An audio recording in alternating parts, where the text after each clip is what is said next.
Just 7 days ago, right here on FWA TV, we saw the Wonder Kid Johnny Storm in a grueling match against the show stealer Alex Shane for the FWA British Heavyweight Championship. After the match, however, though, it was James Tye and Mark Belton who came down to ringside and exacted their revenge on the Wonder Kid Johnny Storm.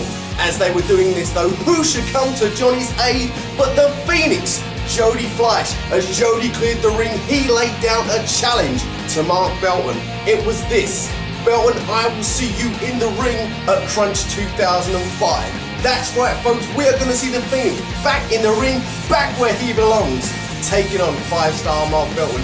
You are not going to want to miss that, and you are not going to want to miss this as we kick off this week's episode of FWA TV.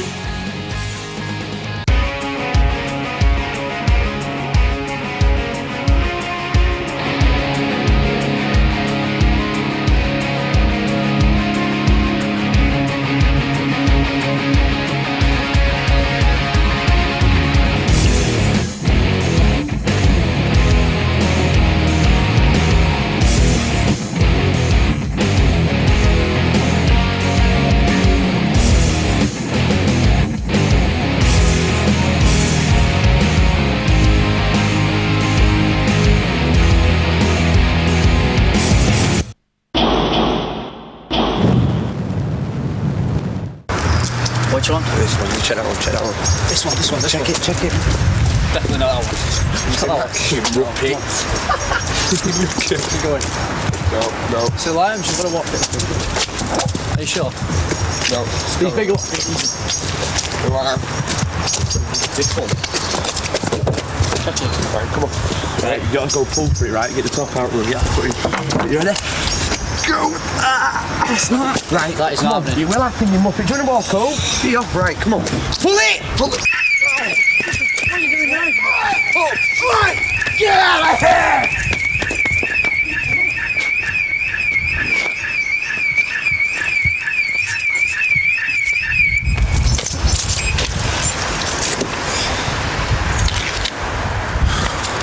Bloody chavs.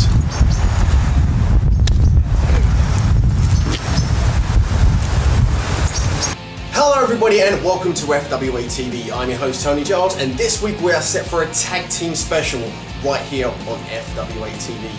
Now, we saw in last week's episode the Duke of Danger coming down to ringside, addressing the fans, explaining that Simmons was unable to compete that night against the new team of the Manchester Massive. However, the Duke of Danger then received a severe beating at a brand new team to enter the FWA's tag team ranks, the team of Sticks and Stone, now managed by the Twisted Genius Dean Ayers.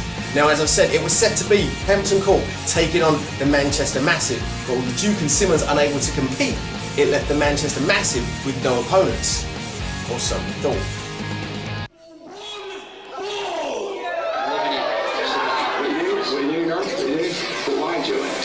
And who's this, Nick London? I don't know. Don't recognise the music. Had a catchy beat though, I think.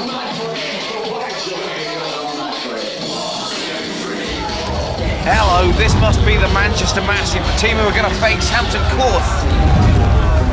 Oh my. What am I looking at? I think this is what people commonly refer to as chavs. I mean, look, they're wearing classy Burberry and look at that bling, man. They're looking stylish. Check out those yellow pants. And who is that little darling they're coming to the ring with? She's a fox.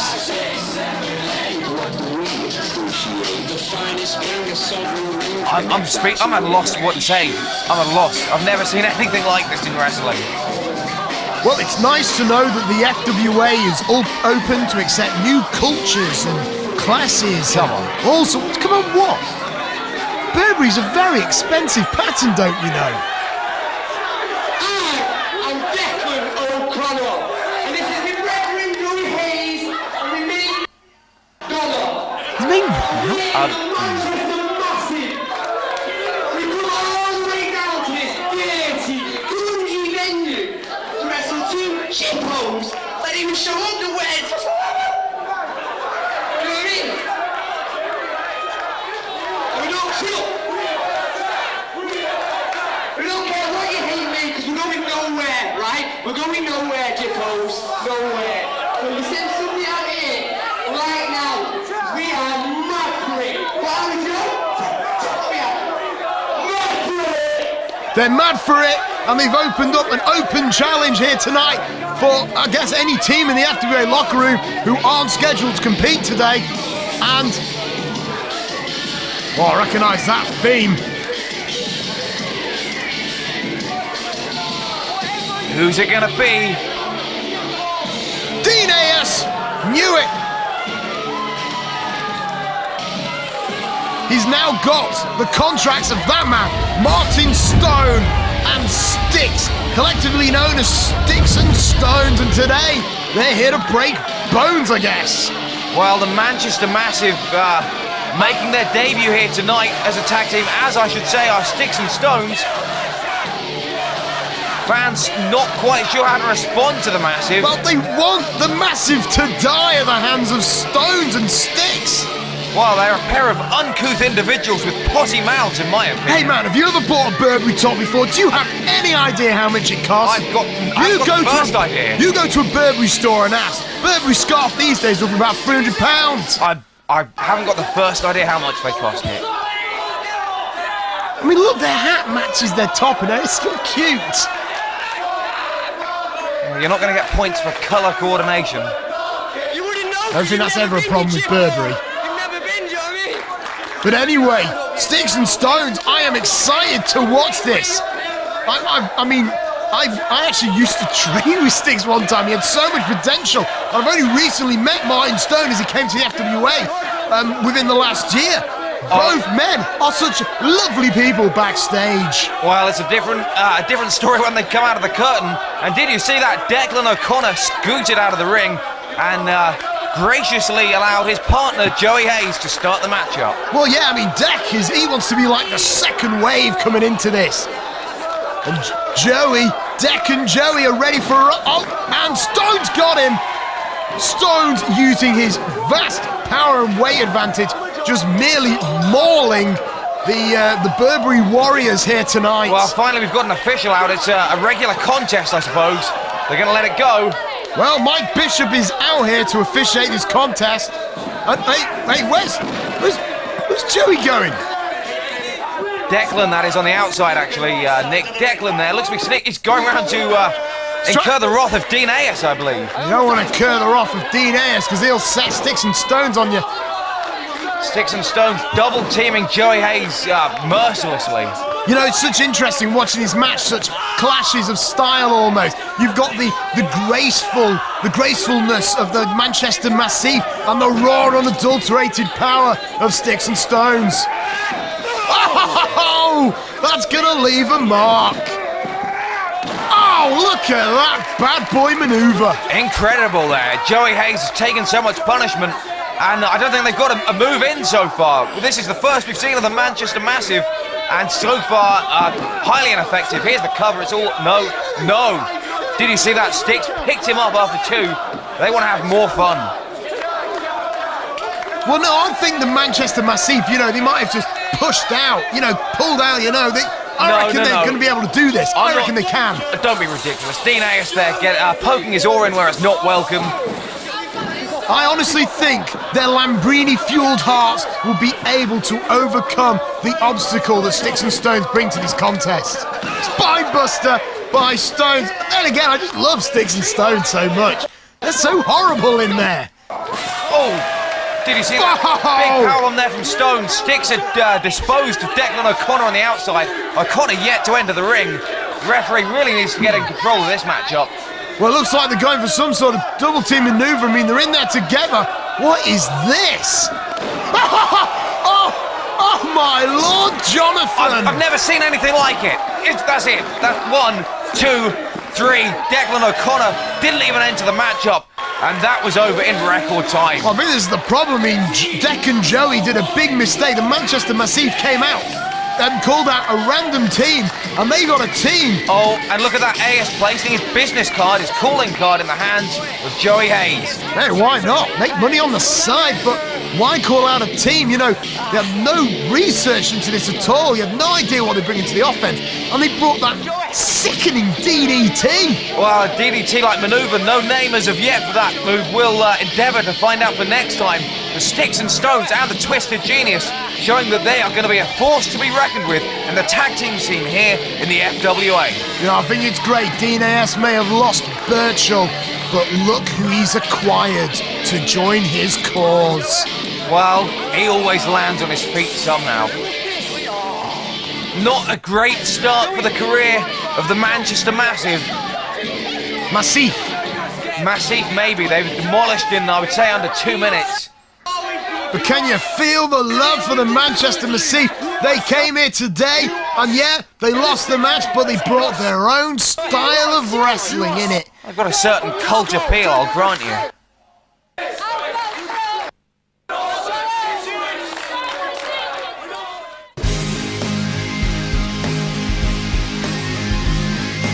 We're going to be asking you, saying, instead of about your career, 'cause that's been done before, we're going to be asking you basically, we want to get inside your mind, basically an insight on the business. First of all, I'm not sure you really want to get inside my mind because it's kind of a dangerous place and you may not get out.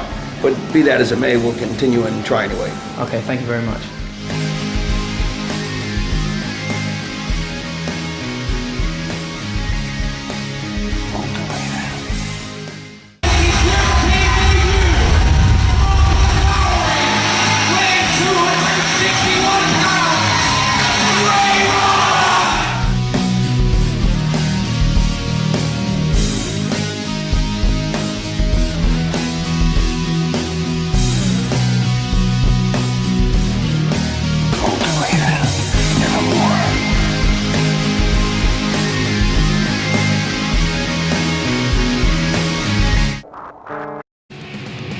Welcome back to FWA TV. Now, it's no secret that as of late there have been some problems within the Knight family. I am of course talking about the Zebra Kid and his father, Rowdy Ricky Knight. Now, to talk about the Zebra Kid, Ricky Knight and the FWA, we must go back to 2003. It was back then that Alex Shane was hosting the Talk Wrestling radio show on Talk Sport. Ricky Knight called up the show and asked Alex Shane, where was the Zebra Kid's spot on the FWA roster? Now, the FWA, not wanting to seem biased, offered the Zebra Kid a spot, and it was back at Carpe Diem 2003 that the Zebra Kid made his FWA debut. On that night, he became the #1 contender to the FWA All England Championship. Then, in his second ever match, he beat the specialist Mark Sloan and became the new FWA All England Champion. From then on, the Zebra Kid had some of the most gripping matches the FWA had ever seen, wrestling FWA stars and stars from all over the world. Working on that upper chest, throat area, the Zebra fighting back with his last dying breath. Zebra Kid has still got some fight in him, Nick. Maybe I spoke a bit too soon. There's an awesome enziguri to the side of the head, taking Samoa Joe down. This match has been full of kicks, forearms, and setting up for something. He's off the second rope. Oh, and a nice leg drop into the ghoulies of Samoa Joe. Nick, that was a leg drop into the nether regions there. And as it's just been brought to me, back and forth, Zebra Kid now, he's going up. What's he going for here? Oh my God! Jeez, Tony, did you see that? That was like a second rope DDT. Samoa Joe must be out. Looks like the Zebra Kid was aiming for that concussion throughout the whole match, and he might have just scored it there. And now he's going up top. Could he be going for the Zebra crossing splash, or maybe the perfect elbow, Tony? I'm not sure, Nick, but Zebra Kid is no stranger to being on the top rope. Samoa Joe in the middle of the ring. He is stirring, but Zebra Kid looks like he does have something dangerous on his mind. He's waiting for Samoa Joe to stand up, and wait, nice drop kick from the top rope. Both men are down. So desperate, he's using his opponent as a kind of a support. I don't know how much more the Zebra Kid can take of this, Tony. You know, Nick, it seems at the moment as though Samoa Joe is being a little bit disrespectful for the Ring of Honor champion. He's laying in some blows, he's tauing them, he's being a little bit cocky, but again, the Zebra Kid is fighting back. Nick, I can't believe the Zebra Kid now with a couple of blows and then a kick to the nose, and there's a lariat. Samoa Joe still standing off the ropes again, but Samoa just won't go down. Zebra again, he's caught, and oh, a vicious German. Awesome German suplex there. What we see, Samoa Joe's hanging on. Oh, he's going for the dragon suplex. Up and over on the back of his head, Nick. And Samoa Joe still has hold of the Zebra Kid. That was a sickening suplex. Nick, a cross-arm German suplex, 2, 3. It's all over. celebration of these FWA fans here tonight. And at the moment, Nick, as it stands, it's 2 to Ring of Honor and 2 to the FWA. It's drawn now, and you've got to wonder, the next match to come up for Ring of Honor versus FWA will be Loki versus Flash Barker. But here, a wonderful show of respect, Tony. And you can see the look on Samoa Joe's face. He's happy. And you can see the look on Zebra Kid's face. He's clutching the back of his head. Nick, as you said, he may be out on his feet. Tomorrow he's going to be battered and bruised. But I think tomorrow he's going to have a whole heck of new fans for the Zebra Kid. They all got behind him for this match. With matches like these, it's obvious to see that the Zebra Kid was becoming a firm favourite with the FWA faithful. Now, this was increased when he was named the #1 contender to Doug Williams' British Heavyweight Championship in a match that would take place at Carpe Diem 2004. Now, whilst many people anticipated the match, nobody could have anticipated the outcome. Kid was able to kick out with Doug going to the well once too often. I mean, what's he going to do? Zebra Kid there, peppering with punches and a little squirt in the eye there with his thumb. I mean, Zebra Kid's looking up strong. Nick, Zebra Kid, I think that's what's going to happen. Zebra Kid sets him up, body slam on Williams. Zebra Kid now going to the top rope. And if he hits that Zebra crossing, but wait, Doug Williams is up. Forearm to the head of the Zebra Kid. Williams now up onto the second rope. Raining down blows onto the back of the Zebra Kid. He's now setting him up. Double underhook. Oh, this is not going to be good, Nick. Double underhook suplex from the top rope. Yeah, very right, Nick. That's right, Nick. It hurt Doug Williams to double underhook those arms, and the power it needed to bring the Zebra Kid over. It may have hurt Williams more than it hurt the Zebra Kid. Looks like Doug Williams was signalling for something. It looked like he might be signalling for the Chaos Theory German suplex. He got him in position into the corner, but the Zebra Kid held on. Oh, held on, and then charges at Williams with a nice high clothesline, taking Williams down. Nice standing enziguri, but Williams refuses to go down. He is not happy. The Zebra Kid goes for a second one, but Doug is telling him to bring it on. Zebra Kid takes him down finally with a clothesline and now signals for the Zebra crossing. Could this be the Zebra crossing? That'll be the exclamation mark in Doug Williams' phenomenal reign as FWA Heavyweight Champion. Are we looking at a new champion here tonight? See a Vive now trying to signal to the referee that Doug Williams showed. Wait, Nick! Ricky Knight just pushed Zebra Kid up the top Kid's rope. own father, his own second Ricky Knight. What was that about? You can hear the boo from the fans. I don't understand that. Why would Ricky Knight do that? Well, they honestly thought we were looking at a new FWA Heavyweight Champion, and I thought we right there. Everything was going the Zebra Kid's way. A nice power slam variation, tight pinfall, and he gets it. Doug Williams wins the match, still retains the FWA title. But Nick, I have to believe if Ricky Knight hadn't pushed Zebra up, Zebra would have hit the Zebra crossing, and we'd be looking at a new champion. Zebra Kid's own guiding force in wrestling, Ricky Knight, has just cost him the biggest prize in British wrestling today. Ricky Knight now leaving ringside. I cannot understand why this is happening. Doug's confused. Doug's confused. Even referee Steve Linsky looks confused, and no doubt the Zebra Kid is confused. What is going on? I mean, we saw a meeting man up on the ring apron. He was trying to signal to referee Steve Linsky that Williams' shoulder was in excruciating pain. But Ricky Knight from nowhere throws his son from the top rope and costs him the victory. The Zebra Kid is going to have a ton of questions to ask Ricky Knight. Well, you know what this means. Doug Williams has bought himself some time to heal and await the next challenger to his heavyweight championship of the Frontier Wrestling Alliance.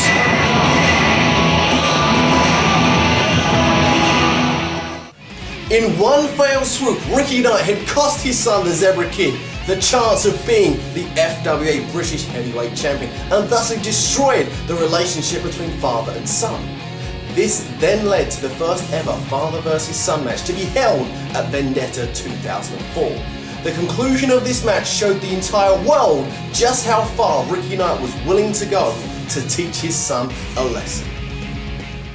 Catch that ace crusher, and no doubt that will allow the Zebra Kid to take advantage. And here we go!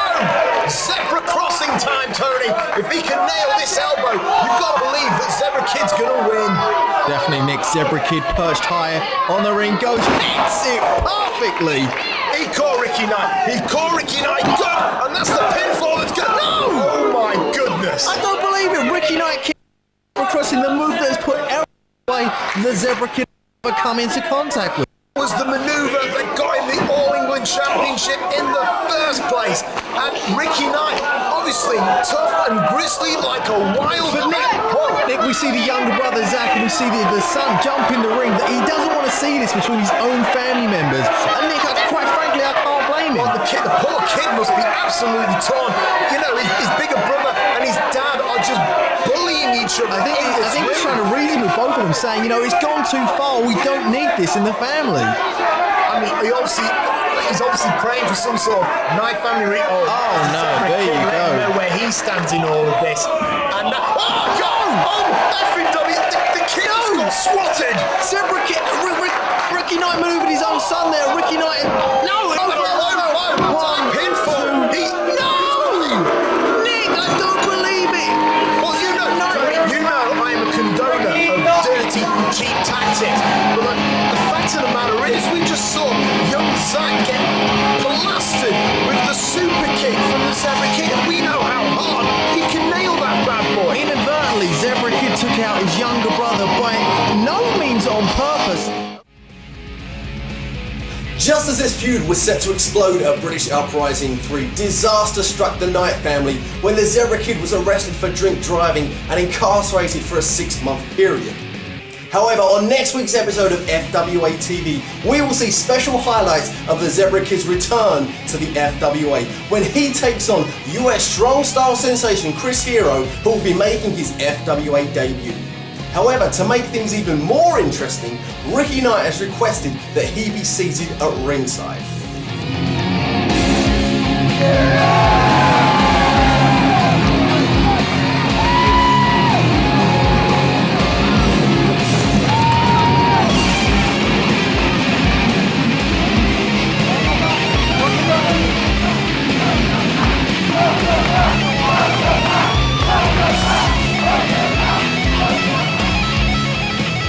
Seen of late on FWA TV, James Tye and Mark Belton are having huge problems with the Wonder Kid Johnny Storm, and now the returning Phoenix Jody Fleisch. Now, in the midst of this heated rivalry, James Tye has found himself an additional enemy in the form of Welsh youngster Aviv Mayan. James Tye has made it his life's mission to make Aviv Mayan tap out, but Aviv Mayan chose to pass out rather than surrender to the pain. Gutsy display of courage and intestinal fortitude from...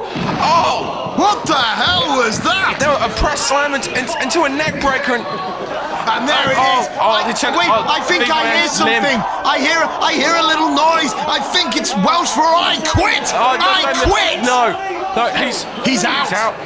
He's gonna tap any minute now. He's not quitting. Referee, he's out. He's out. He is out, and James Tye takes the glory. He takes the glory, but he didn't make him tap. Do you remember what he said? Do you remember what James Tye needed to do? What he said he was going to do? He was going to make him tap. Jolly, the ends justifies the means. No, he hasn't made him tap. Look, as far as I'm concerned, Aviv, my man, I get your point. He didn't tap, but that's because he's too stupid for his own good. Aviv Mayan would rather suffer the pain to the point where he would be knocked out from the pain than ever tap out to James Tye. And the thing is, Aviv Mayan has submitted in the past. He has tapped out before. But that's how much this meant to him. He was not going to quit. This is a new Aviv Mayan. This is Aviv Mayan with courage and guts that we have not seen before, and we've seen some amazing things from him before. To date, the situation has become even more heated because James Tye's partner, Mark Belton, holds a victory over Aviv Mayan. By what? You've guessed it, tap out. Too Strong manages to kick out on the two, but it's more of this kind of offense that we need to see from Aviv Mayan. More of that quickness, using it to his advantages. Now we see Belton. He's tapped away, Nick. That damage that Belton has inflicted during the match has obviously done the job that it was set out to do. Aviv made no bones about it. He taps and he's not letting go. See, this is not about winning. He is just not letting go. He is saying, Aviv Mayan, I am a veteran. You are merely you know what? You're good, but you're still young and inexperienced, and I've taking you to school. I think we can still see the resentment from 5-star Mark Belton. He may have won the match, but this between these two wrestlers is far from over as we see Belton once again going with that camel clutch, working away on the neck area, working away on the throat, trying to drive the air out of Yves Mayan.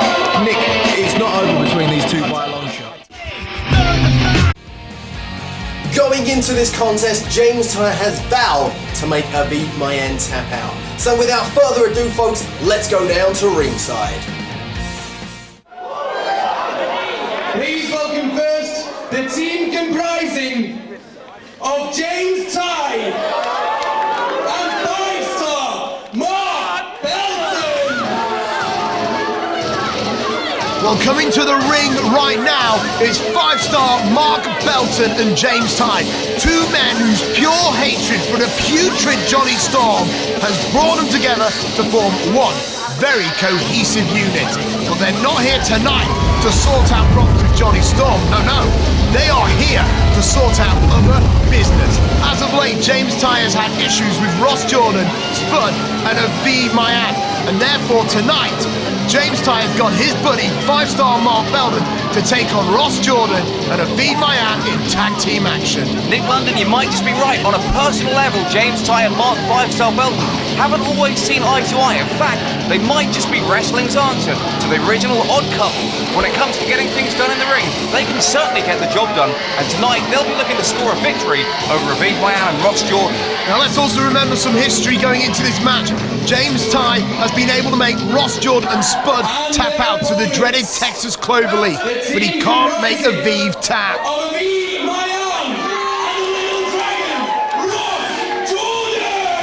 Here they come now, the team of Yves Mayan and Ross Jordan making their way to the ringside, and what a peppy young team they are. Yves Mayan really on the up and up in the FWA, and indeed Ross Jordan certainly impressive over the last few months. I just find it so surreal that the three men, Ross Jordan, Yves Mayan and Spud, were able to find such friendship and fellowship by being opponents back at British Uprising 3. It was in that phenomenal next generation three-way dance that they earned that respect, and they've used that chemistry which they bonded in that match to bring it into the FWA ring. Now let's think of the determination going into this match. James Ty will be looking to make Yves Mayan tap out. You've got to believe that's the aim there, Johnny. Absolutely, James Ty. Look at me, Johnny. James Ty certainly looking to get a submission victory over Yves Mayan. We know Mark Belton has been able to make him tap. We know James Ty's been able to make Ross Jordan tap. But when it comes to Yves Mayan, he's a guy with a never-say-die attitude, and he just will not give up.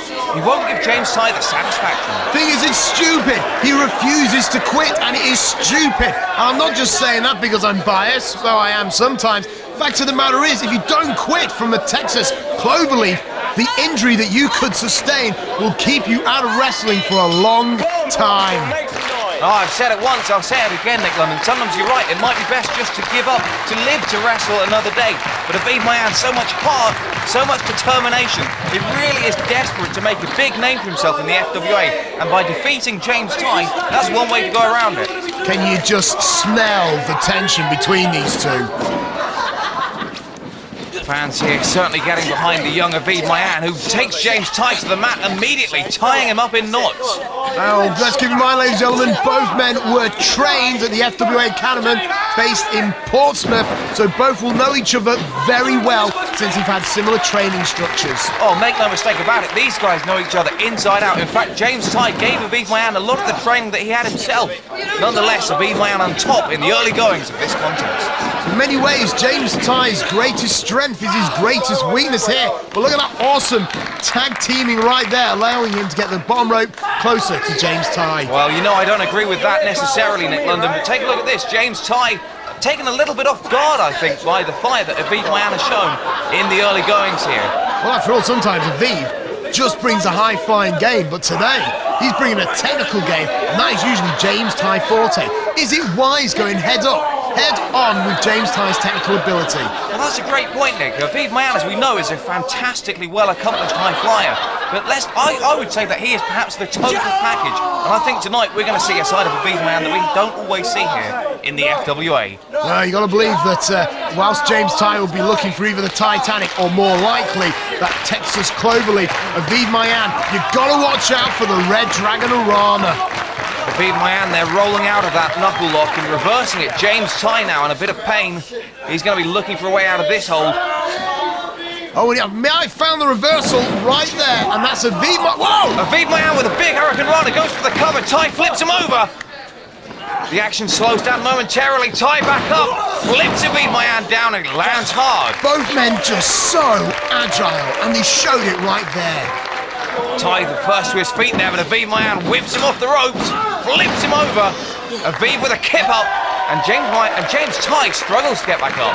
Well, this is the problem, James. You're not supposed to allow Aviv to speed up the contest. When you do that, Aviv will use the momentum to his advantage. Mark Belton and James Ty have got to keep it slower and more methodical, because that way they can effectively bully the win out of Nick, did you see that attack there eventually from James Ty? He just poked Aviv Mayan clean in the eye. I didn't see anything. Oh, but Mark Belton runs in. Again, when you speed up the momentum, Aviv Mayan's reflexes will catch you off guard. Well, James Ty certainly picking up an attitude in recent months and weeks, but I've got to say it's the influence of Mark Belton there that leads him to use such tactics as the eye poke. Ross Jordan now coming in for the team of Aviv Mayan and Ross Jordan, and working that arm and wrist of Mark Belton. Ross Jordan originally was trained in the old FWA London Academy, and when it closed he then went out into the world to gain his experience. He then shortly joined the Portsmouth Training Academy and has made a great name for himself, and it has finally, all this hard work paid off, and he is back in the FWA. Five-star Belton tried to speed up the action, lands hard on his back. Ross Jordan reverses, goes under. Well, they're crisscrossing right here, and this is just getting confusing for all involved. Ross Jordan brings a halt to the action. What's up there? Oh, now that was just rude. I think it was a great tactic, Nick. If Ross Jordan can get away with it, then all power to him. Another crisscross here as the action goes back and forth. Oh, well, it's a good one for the other end. Oh, come on, Jordan. Oh, turnabout is fair play, but on that occasion, Ross Jordan landed out on top for the second time in a row. It's a Johnny St. Polo ball thingy me bobby a jig. Well, we've seen this once or twice from Mark Belton, and as an opponent, you've got to wonder exactly what to do in this situation. Well, the problem is that you'll make a mistake. I mean, I've seen this from Mark Belton before. I mean, you'll stick your arm in there, before you know it, you've got a submission hold. Hang on there, Nick. Blind tag. Aviv Mayan now the legal man. I'm not sure if Belton's aware of that. They're just playing past the parcel. Well, they're having their wicked way with Belton as he leaves himself a little bit exposed there. What are they doing? Oh, now, come on! They're rolling him flush out of the ring. Belton there, humiliated, jumps back on the apron and eats guardrail. Ty now in illegally. And that double hip toss there wipes out Ty. Now, we've seen Mark Belton use that trick on Doug Williams, and it worked. But against the young upstart team here, my lord, oh, military press! Look at the raw power that James Ty's history with bodybuilding has brought him. And Aviv lands straight on his legs. No doubt about it, James Ty, one of the strongest guys in the FWA. Aviv Mayan trying to speed his way out of it, gets caught. Well, I thought we were going to see a German suplex there, but obviously not. Oh, and James Ty, power drivers are illegal here. Oh, but there's cover 1, 2, just a 2 count there, and James Ty kicks out in the nick of time. Aviv Mayan now goes behind. Ty holds onto the ropes, and Mayan kips up, catches the foot of Ty, catches him with a European uppercut, goes around the back. Oh, so wait! Look at that! I thought Aviv Mayan was going for a satellite DDT, only for James Ty to use the momentum and turn it into that gruesome backbreaker. Yeah, tilt-a-whirl backbreaker there from James Ty, who now has Aviv Mayan in a very painful submission hold. Referee in a great position to check if Mayan wants a tap, actually gets a 1 count. It looks like Aviv was trying to squirm a pinfall there, but James Ty, too strong, too powerful, dropping the elbow on the lower back. And now, 5-star Mark Belton is in. This is a 5-star Mark Belton who has real direction in his career right now. Don't forget, not too long ago, Coventry Skydome, he defeated D'Lo Brown in a huge matchup. And look at that backbreaker right there. I think they've targeted the lower back.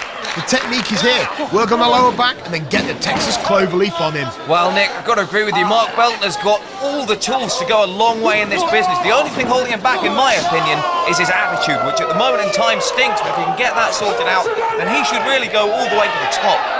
You say that, Jonathan, but the fact of the matter is that, you know what, two of the men with the stinkiest personalities, you put it, happen to be the FWA Heavyweight Champion and the All-England Champion, Alex Shane and Hayden Vanson, respectively. You need that attitude to drive yourself forward in this business.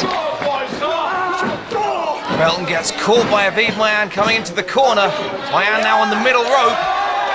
Tornado DDT, it looks like, but no, Belton sends him back into the corner. Belton obviously had that move scouted, catches Mayan mid-DDT, hits him with a chop, and this looks like dangerous territory for Aviv Mayan, who lands hard. Belton now we're going for the cover, broken up by Ross Jordan. Pavement slam off the second rope. Aviv Mayan is feeling the pain. And this is great, as much as it pains me to say it, this is great tag team wrestling on the part of James Ty and Mark Belton. They're cutting off the ring, they're not letting Ross Jordan get the tag, and Aviv Mayan is taking an awful lot of punishment. They have cut the ring in half and they have painted a bullseye on that lower back of Aviv Mayan. Look at it, the technique is obvious what they're doing here. Absolutely, the referee needs to get some measure of control, but as he holds Belton back, Ty's on the outside, poking his oaring.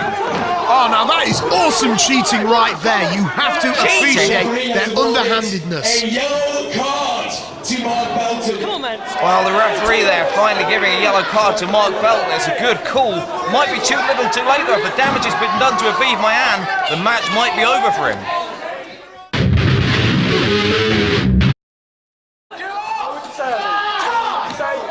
No doubt about it, Aviv, such a great attitude. We've said it before, I say it every week. Aviv Mayan, a great attitude, a never say die spirit. But if he doesn't give up soon, he might just live to regret it.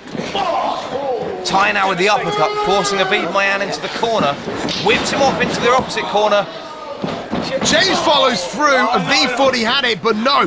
James has the leg. Oh, come on, what was that? It was an enziguri from Aviv Mayan, knocking James Ty down onto his knees. Belton now stretching for the tag, but it's Aviv Mayan who really needs it. Can Jordan make it in time? No! Belton, unfairly, but perhaps very wisely, blocks the tag. Well, Aviv Mayan had that window of opportunity, but Mark Belton just closed the blinds. Absolutely, the window of opportunity all too brief, and now James Ty again. Cloverleaf! If this doesn't get the submission victory, nothing will. Too close to the ropes, the referee spotted it, he broke the hold, but James Ty still laying those kicks into the back of Mayan, who is in so much trouble now, it's not funny. Powerbomb out of nowhere. Oh, now he landed on the back of his head and also on his back, thus winding him and knocking him for a loop. Again, Belton now with the tag, he's the legal man. Devastating kick to the shins and back of Aviv Mayan. And these guys, they've impressed me. I don't like them on a personal level, but they've been tagging in and out, and they've really got their strategy sound here. Oh, I love them on a personal level. I think they're fantastic, and they're such competent competitors as well. What is there not to like? I mean, look at 5 Star's new attire.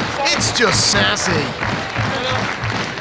This isn't a best-dressed contest, Nick London. Ross Jordan there on the outside, itching to get into the ring, but Aviv Mayan, I think he's out of it. The referee raising the hand. I'm not sure if he's fit to continue, to be honest with you, Nick. Oh, they're having a disagreement on how they're going to kill Aviv, it looks like. Oh, Aviv is struggling up, and Aviv now going for a landing to Stroud. Pink count.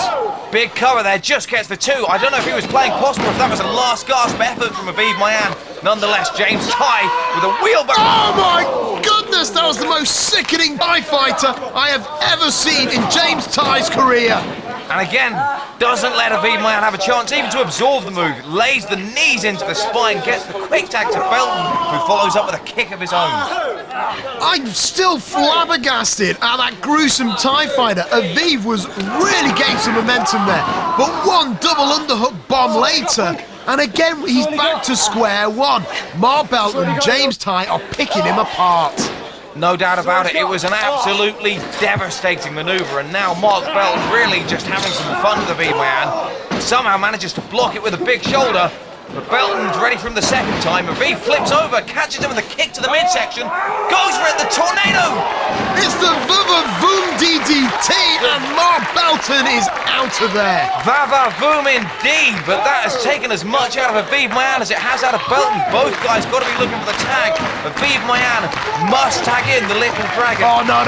If Little Dragon gets tagged in, he's so fresh. Oh, no! It's got to happen, he's there. The hot tag takes out Ty very wisely. Catches Belton with a flying leg scissors. Ty in, down with a clothesline. Scoop slam there for Belton. And now Ty, Ross Jordan goes behind. Oh, my word! He drove the neck with that reverse DDT. Cover there, but Belton's still the illegal man, still in the ring. Referee needs to get on top of the situation. Hey, what's Aviv doing? Aviv Mayan off the top. Referee counted the full, but Aviv Mayan is not the legal man. He is not the legal man, so what is going on in this ring right now? Indeed, neither is Ty, I don't think, the legal man. Oh, here we go. Cloverleaf, that's it. Aviv Mayan is going to tap. He's managed to get out of this move before, but not now, not tonight. James Ty is determined to make Aviv Mayan tap out. But Ross Jordan back in the ring takes out Ty from behind. Ty never saw that coming. Jordan over the top rope. Lands on Ty hard, both guys on the outside. Now Mark Belton is no, Aviv Mayan has tapped out to this before, and he does so again. And Mark Belton then, much to the chagrin of James Ty, scores the submission victory over Aviv Mayan. But you see, it was just solid tactics all the way. Any young aspiring wrestlers out there, make notes. Ty can't believe, Ty is livid. He is upset. He was determined to finally get a submission victory over Aviv Mayan, but Mark Belton basically took the spoils. Well, absolutely. Belton being a bit of a glory hog, if you like. James Ty not happy. The win scored for their team. And as far as Belton's concerned, that's the important thing. But James Ty was desperate to get Aviv Mayan to tap out. Look, two vultures who were feasting over a dead body in the middle of the desert. It was Mark Belton who got the proverbial tasty liver. And you're right, James Ty isn't even happy about the way this victory went down. But regardless, it's a victory for this young team. Could we potentially be looking at future contenders to the Tag Team Championship? Who knows? Well, we could well be from either team, in my opinion. Ross Jordan and Aviv Mayan certainly didn't shame themselves in this outing. Nonetheless, the victory there going to Mark Belton and James Ty. Well, finally, Ty showing some good grace, I guess.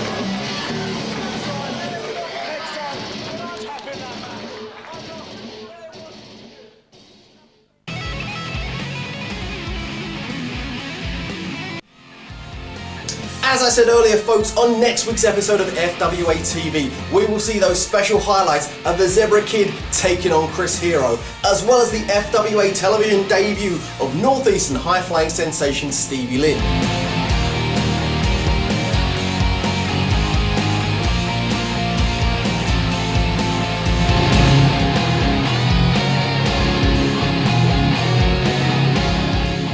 Ladies and gentlemen, the FWA returns to live action on March the 26th at the Morecambe Dome. We will see the FWA return of wrestling legend Raven when he will take on the FWA All-England champion, the South City Thriller, Hayden Benson. We will also see the first two matches of the brand new FWA Flyweight division when we see the specialist Mark Sloan going up against the FWA Academy's Max Voltage. Making his TV debut, we will also see Jack Storm taking on the man that took Hayden Benson to the limit, Spud. For ticket information, you can contact the Morecambe Dome or simply go to www.frontierwrestling.com. I've also got a live event newsflash for you. The American Dragon Brian Danielson is making his way back to the FWA. This will happen on April the 16th at the Broxbourne Civic Hall when FWA presents Crunch 2005. For more information, contact the Broxbourne Civic Hall ticket hotline or simply go to frontierwrestling.com. I've been your host, Tony Giles, and I'll see you next week.